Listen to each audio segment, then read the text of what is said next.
Today on Royally Us, King Charles and Queen Camilla take over Italy as Harry returns to court. Plus, the reviews are in for Meghan's jam as she opens up about a medical scare. And Us Weekly explores how the Princess of Wales is preparing for her next role in this week's cover story. We've got that plus so much more in today's Royally Us. Hey everyone, and welcome to Royally Us. I'm Christina, alongside our executive editor, Justin Ravitz. Welcome back to Royally Us. Happy to be here. I'm so excited. There's a lot of news to get to. As usual. I mean, it's never quiet on the royal front. No. But exciting to see King Charles and Queen Camilla celebrating 20 years of marriage in Rome. They touched down in Italy for a state visit earlier this week. And it looks like they're enjoying all the sights and sounds that Italy has to offer, and they are marking 2 decades of marriage. They shared on Instagram, as we begin our first visit to Italy as king and queen, we are so looking forward to celebrating our 20th wedding anniversary in such a special place and with such wonderful people. So it looks like they have a packed itinerary. I like the Italian in their statement. Presto a Roma, a Ravenna. I can't speak I'm glad that Italian. you did it and Sorry, I didn't. I tried. Yeah, I cannot believe it's been 20 years. Right? I know. mean, I still think of her as like the other woman. The other woman. I have much respect for her now, but yeah, like how much time flies. Yeah, and it's a much happier time for them this year than last year. Like he's feeling better, he's recovering, in remission, or at least being treated, he's healthy. But I wish I was in Rome right now, don't you? I wish I was in Rome. Anywhere but freezing New York City would be nice right about now. Yeah, to those of you watching at home, it's very cold. It's very cold. Not April weather. But yes, it looks like they're having a beautiful time. Hopefully eating a lot of pasta and drinking a lot of wine. And that's pizza. and pizza. Yeah. And Aperol Spritz. Everything that I wish I was doing right now. Wine, yeah. Yes. All right. Maybe riding a Vespa? Yes, imagine that would be alongside maybe if we get a picture of King Charles on a Vespa, that might be my favorite as opposed to him playing the carrot. No, I was going to say, what about both? What if he's riding a Vespa and playing the carrot? Yeah, maybe. Oh, that will forever be ingrained in my mind. I love it so much. All right, moving on over to Prince William and Prince Harry. Their former bodyguard, Graham Crackers Craker, has died at the age of 77. This is per reports. The former royal protection officer with the London Metropolitan Police looked after the young princes around the time that their mother, Princess Diana, died back in 1997. So he accompanied William and Harry as they walked behind their mother's hearse from London's St. James's Palace to Westminster Abbey during Diana's highly televised funeral on September 6, 1997. He was also in the hearse that transported the late Princess Diana's body from Westminster Abbey to her final resting place. So he was definitely there for a very pivotal moment in their life, and I'm sure they remained in contact over the years and things like that, I would imagine. I mean, but I mean, when you think about the royals, they have so many kind of extended unofficial family members, you know what I mean? Your bodyguards, your butlers, your all of the retinue of people. So like it's a lot of people, so there's lots of people that have been affected by them and been in their lives, and that kind of puts a chill up my spine. It gets me feeling a little emotional when I'm thinking about Diana's funeral. So there's no way that man wasn't sort of some sort of calming presence for them, and he was witness to history in a way that very few people on this planet have been. It's so true, sad, so very, very sad. Yeah. All right, well, great name though. Right? Cracker. Graham Crackers. I love it. I love it. All right, well, let's spill some royalty because there's a lot to get to on this front, and starting with our Us Weekly cover story. And we have a healthy Princess Kate, and she is back in the mix, which we absolutely love to see, prepping for her next role as the Queen of England. And we are exploring this week. We spoke to experts and a lot of other people to expand on the lead up to her accession.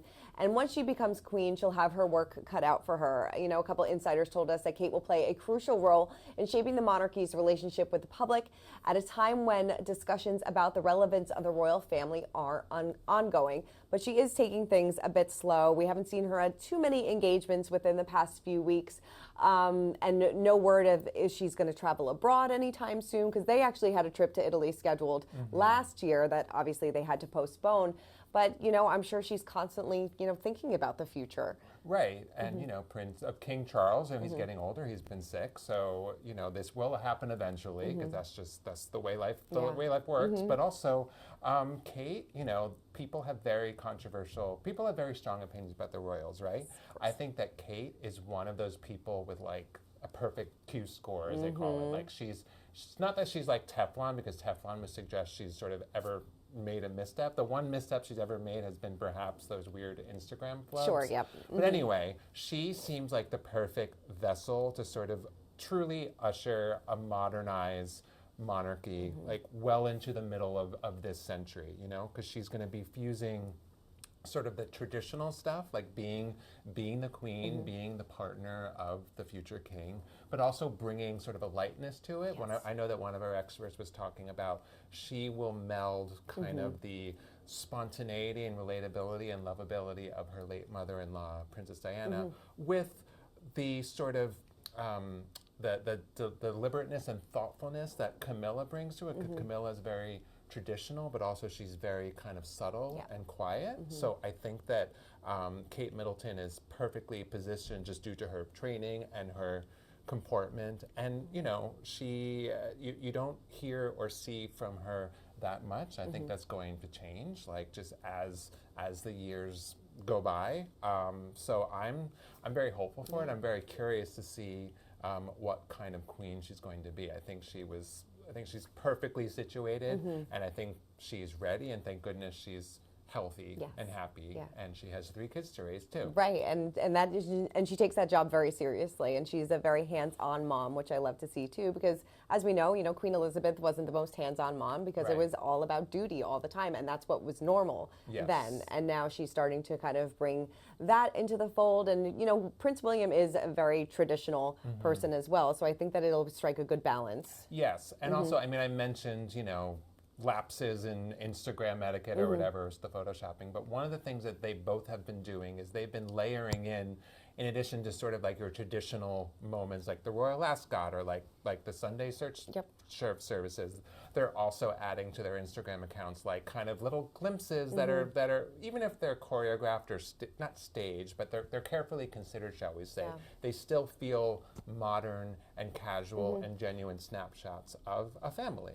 You know, even if it's kind of produced like any Hollywood film or whatever, they're using modern technology. I think they're thinking about how younger subjects and sort of watchers from around the world might perceive them, and they will perceive them perhaps more on a social media channel than at a traditional outlet reading a newspaper or watching a TV.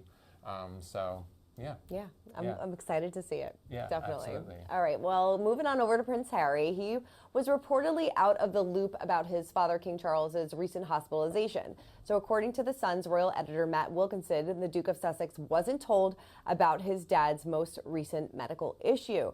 He said, "My understanding is that they didn't want to add to the drama. They didn't want to add to make it seem like it was more serious than it was.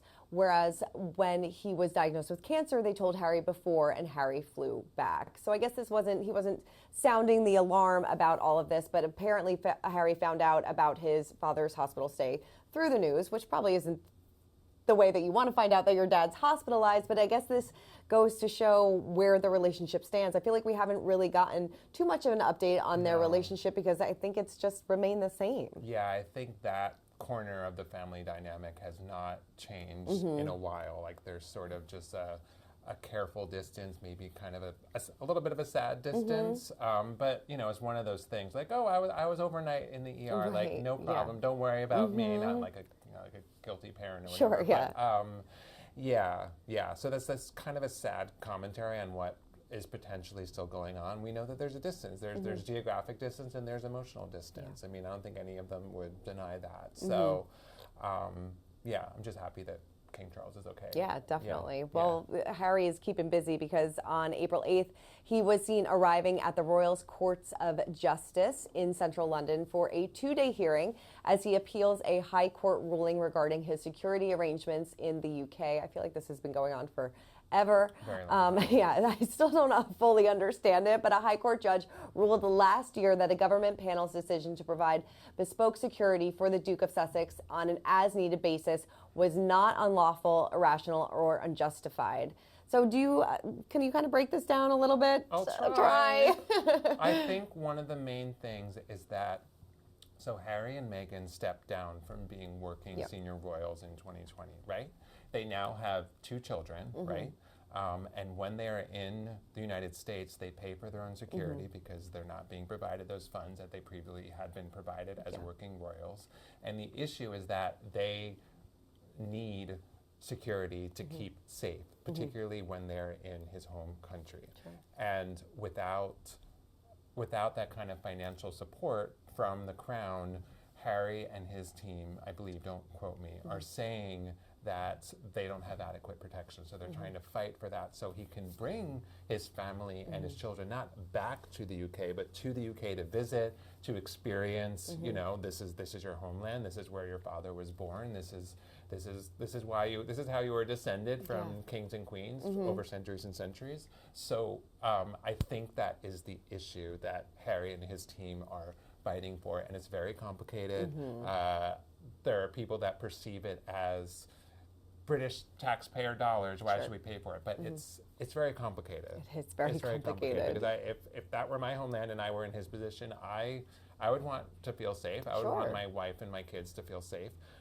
So it's complicated. It is complicated, but you're right. You want to feel safe going to visit your family and your friends, and the fact that they aren't able to do so stinks for them. Yeah, it kind of sucks. Yeah, but hopefully they figure it all out because it's been going on for a while. So much to figure out. So much to figure out. Well, Meghan has had a really busy week, and she just launched her brand new podcast, Confessions of a Female Founder.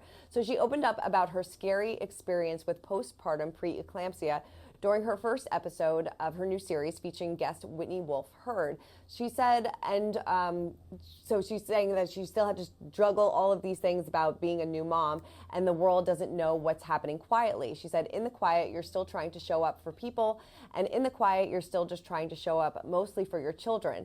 But those things are huge medical scares. She says, I mean, life or death truly. This is what Whitney Herd said. Life or death truly. It's like really scary. A lot of people don't really, because you talk about preeclampsia during pregnancy, but post-preeclampsia is very, very serious.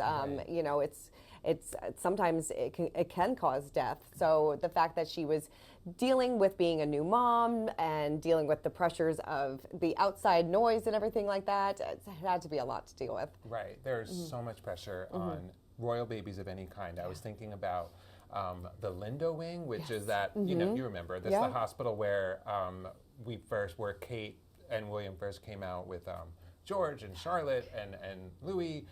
They didn't do the Lindo Wing for Harry because I don't remember why they weren't at that hospital. But my point is that I remember, I may have even been speaking with you, but other people being like, when Kate comes out, they're like, she's wearing a, you know, she's wearing clothes and like, she's like, her hair is washed. Her hair is washed, her face is full beat. And like she gave birth like 48 hours ago. Insane. So, I think even less than that sometimes. It's crazy. So all those expectations, similar expectations were placed on Meghan, and she had extra pressures and scrutiny because of just, you know, certain public opinions about her. So I think about all of that. And then I think about the fact that we didn't know that she had postpartum preeclampsia like that.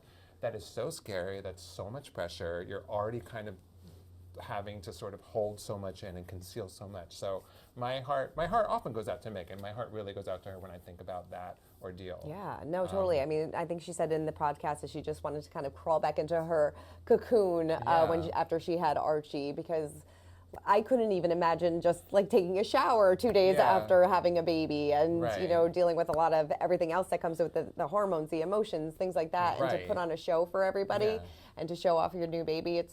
I did commend her in that moment for kind of putting up some boundaries, especially when it comes to having your new baby. Right, because you remember later, was she pregnant or was she post-pregnant in that Netflix documentary when they showed the reporter talking with her and she was sort of opened up about... I think it was post, or maybe she was pregnant. I can't. Still pregnant. Yeah, I think so.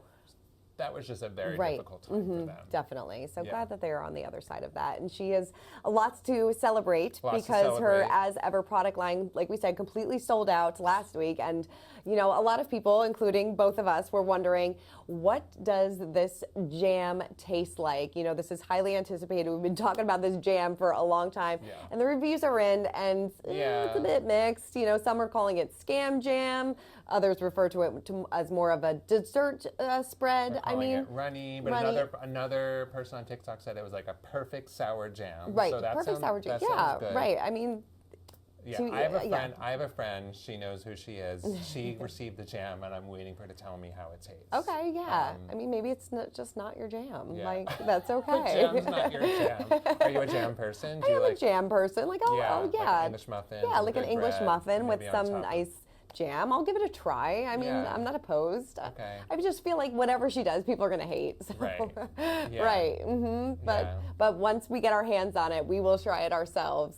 And maybe also the flour sprinkles. Yes, the flour sprinkles, the honey. Are those edible? I mean, I know they're edible. Do they taste like anything? I don't know. Probably not. I can't imagine like a sprinkle having like that much flavor. Right. But you know, it's pretty. Yeah. Yeah. Okay. But she did have to do a little bit of damage control because you know, like we said, there were so many things that were sold out. So she actually sent an apology email to her customers. Not everybody got their hands on the orders that they actually placed, and they said that they were going to get the stuff, especially the honey, because that was completely sold out. So they purchased, in 5 minutes, right? Yeah. So they purchased the honey flour when it was already out of stock, and were advised that they would receive a refund, but also got an email from Meghan saying, "I was so sorry to hear about what happened with your order, and that due to overselling, we are not able to get you the limited edition honey.